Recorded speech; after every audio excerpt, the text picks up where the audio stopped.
So our first day of grafting is going to be next Tuesday, and we're getting our breeders set up, and we're checking out what's going to be cell builders next week. John's manipulating these colonies that are going to be set up as cell builders on Monday. They're good and strong. They'll do the job. And Jesse's checking out the breeders to make sure they're up to the job and swapping them from regular equipment into these timing boxes. We call it a timing box. It's got some grooves in it for queen excluders where we can isolate the queen on a single frame that we can graft from. And we'll be grafting next Tuesday. It's grafting day. It's always an exciting time for us. Look like they're doing a good job, huh, Jesse? Not well. It might be a little too big, actually. We like to keep these breeder queens down to no more than 6 frames of bees, and that's more than 6 frames of bees. So these are Caucasian breeder queens. I'd say maybe 3 or 4 frames of brood, no more than 6 frames of bees total. So you might need to give some brood away.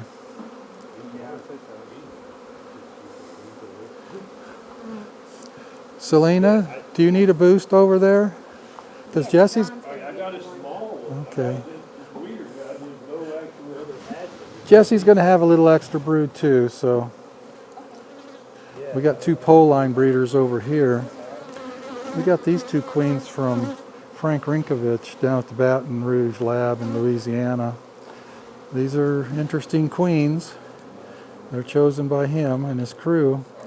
These queens are a year old. The colonies they came out of were never treated, not once, for mites. And in that entire time they showed nothing but zeros in an alcohol wash. So this is the beginning of our mite-resistant breeding program. Got some pole line breeders. We're getting some Golden West stock for drone stock. And then we're going to start washing all of our own colonies, looking for colonies that show resistance. And I'll talk more about that later. But those queens right there are a good start. And we've got some in our outfit too, I know. Last summer we found a couple queens that were zeros in yards where the rest of the colonies had 5s, 8s, 10s, and then suddenly here's 1 or 2 that has a 0. It's as simple as that for us. I know other people use different mechanisms for looking for mite resistance, but I'm just going to do it the old-fashioned way. Okay, we have an interesting scenario going on right here, and I'm not sure how it's going to turn out. They just moved in a construction office trailer right there, and they've moved in another one right there. They're widening the road out there. Just beyond those trailers, they're widening the road quite substantially, and they're going to use this as office buildings for 3 years. The superintendent is standing right over there in the green shirt. Nice guy. I went over, just got through talking to him. I talked to the property owner yesterday, told him I was going to move the bees out, and he said, no, don't do that. And I just went over and talked to the superintendent, and he said, no, don't do that. We love the bees. We want the bees. I said, okay. So we left him our phone number and said, if this turns into an issue, you let me know and I'll move the bees. But right now they're telling me absolutely not. They want the bees here. So am I asking for trouble? We'll see. These guys are telling me they love the bees. I'm a little nervous about that. And right now we're tearing them to pieces. We're splitting them. And you can see them guys are just standing right over there. These colonies happen to be Caucasians, which kind of gives us a benefit to not being mean bees. So we might get away with it. We'll see. Not sure. So this is our cell builder yard. We're on our second round of grafting, and John and I are here to set up some colonies for grafting into tomorrow. And I want to check the ones that we did last week. So John, let's go over here and just pop some lids and see what this looks like. Okay, so this cell builder was set up last week. We grafted into it.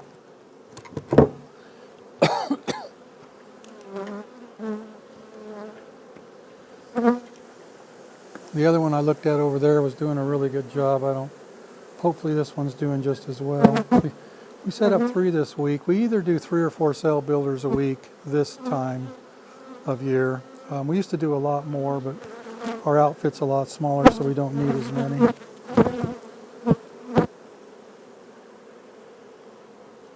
Oh yeah. Oh my. Well, John, I might have picked the best one, actually. Yeah. Let's get that close to the camera. Let's see. That's 100% right there. Jesse will be glad to hear that. Oh yeah. That's 45. That's 45. 45 on a frame for us. So today's Monday. I just wanted to look at them so we know what we're up against the rest of the week for making nucs. We have to make nucs that we're going to sell. 175 queens coming in, and then we have to make, we got some virgin queens from last week, 76. Then we'll need to make queen mating nucs for whatever cells we got. Let's see. Let's go over here.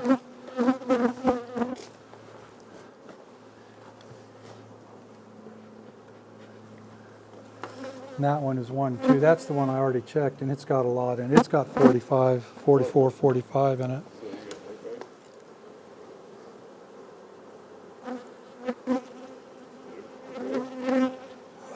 1, 2, let's see, 3,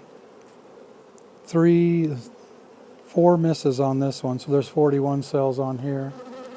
10% loss. Yeah, you can tease him about that. So tell him, Yeah. what's this 10% failure rate? That looks pretty good. That one's excellent too, so we're going to have quite a few cells for next week.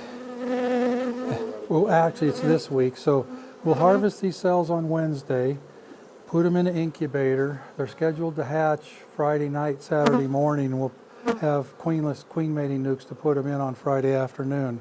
We'll make the nucs on Friday morning early. They'll be queenless for, I don't know, 6 hours, maybe 7, then we'll put the cells in. That works out really good.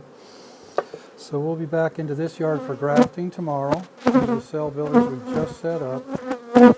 We can talk about that a minute. There's 3 of those too. Let's go over here, John.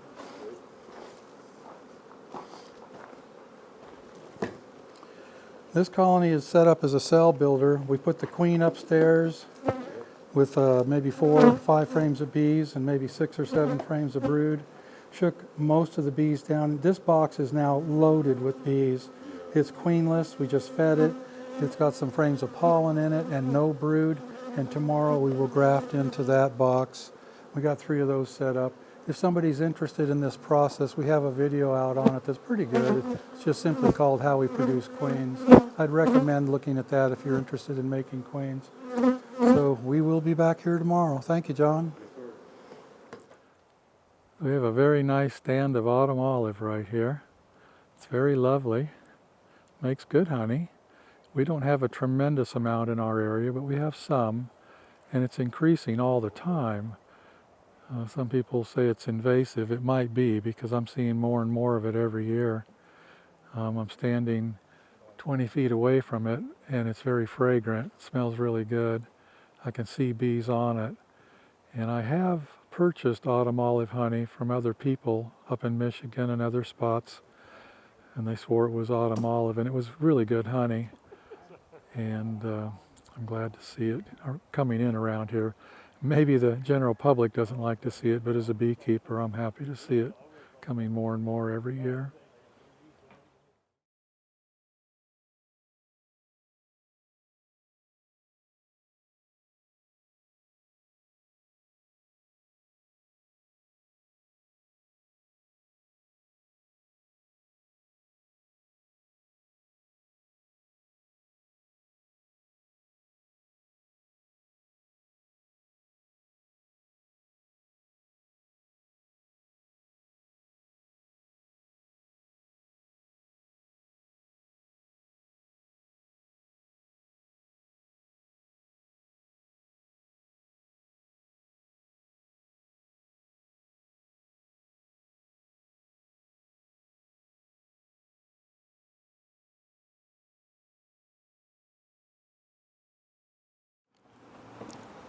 Just a little note on what we're doing today. We're harvesting nucs off of these double screen board splits, and they're turning out quite nice. In fact, we have a little bit of stuff left over after we harvest the nuc. We're just stacking them up over here, and then we're in the shade until we're ready to leave. Those will be sold Saturday. Today is Wednesday. You can see which one Selena did. It's the one with the heart on it. So the colonies that we pulled the material out to make the nuc 2 weeks ago, almost exactly 2 weeks ago, was left with 3 frames of brood. Well, that 3 frames of brood is now 6 to 8. Some are more, some are less. It's April 16th. The honey flow here traditionally starts around the 1st of May, so we got 2 weeks to the honey flow. So we're putting all the brood in the bottom box. That's a part of swarm control strategy.